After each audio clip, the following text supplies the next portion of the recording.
Welcome back to PowMr channel. Although we've previously released a series of video guides on inverter power connection, some users still encounter issues during operation due to overlooking certain details. That's why we've created this video to focus specifically on those critical details and help you power inverters efficiently. Let's start with the installation and wiring. Installation spacing. Spacing between power inverter is often neglected. We generally recommend maintaining at least 1.5 to 1 meter between each inverter. This ensures proper heat dissipation through natural convection or forced ventilation, avoiding heat buildup and potential efficiency loss. Adequate spacing also makes maintenance much easier, allowing technicians to inspect, replace components, or handle emergencies safely. Uniform mounting height and battery cable length.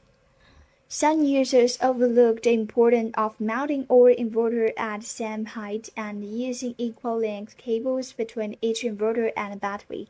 Differences in installation height and battery cable lengths can lead to uneven heat dissipation, monitoring difficulties, and more importantly, uneven current distribution. Variations in cable resistance can cause inconsistent voltage drop, leading to incorrect data communication between inverters.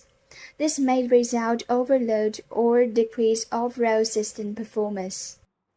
Connecting power communication lights and current sharing lights.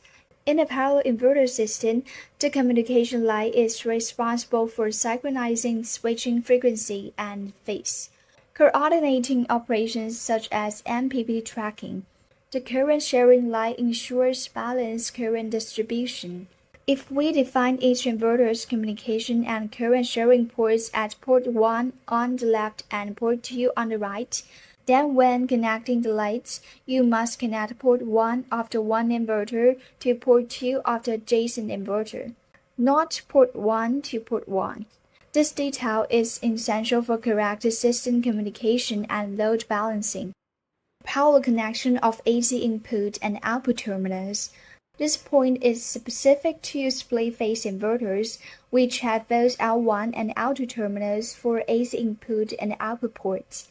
When using split-phase inverters in single-phase, two-phase, or three-phase power systems, both the L1 and L2 terminals must be connected in parallel before continuing with the AC wiring.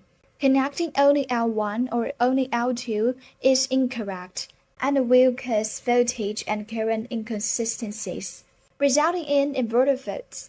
On the output side, using only one port will halve the output power, preventing full power delivery. PV array connection in parallel systems. In a parallel system, each inverter's PV input must be connected to an independent solar array. For inverter with multiple MPPTs, each MPPT input must also be connected to a separate PV array. Never connect the same PV array to multiple MPPTs or to multiple inverters. Since the internal bus bars are not isolated, sharing one array across multiple devices creates a loop, effectively short-circuiting the system and causing reverse current flow. This can irreversibly damage the mainboard. Power configuration settings. Power configuration should always follow the specific inverter model's user manual. Let's take the PowMr 10kb split-phase inverter as an example. In a split-phase power system, the inverter's L1 and L2 terminals are connected to the utility and load's L1 and L2 lights, with a 180-degree phase difference and a combined output of 240 volts. According to the manual, set setting 31 of all inverters to PAL.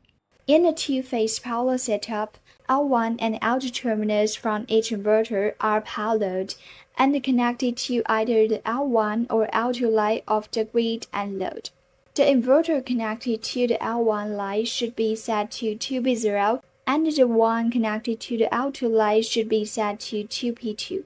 Always refer to the manual for a specific application to find the correct program logic and follow it precisely. As another example, When using single-phase PowHVN 11 kp inverters in a single-phase power system, simply set setting 4 of each inverter to PAL. If you are creating a three-phase system, set setting 4 of the inverter connected to the L1 line to 3P1, the one connected to the L2 to 3P2, and the one connected to the L3 to 3P3. That wraps up the key details you should pay attention to when set up a power inverter system. We hope you found this helpful.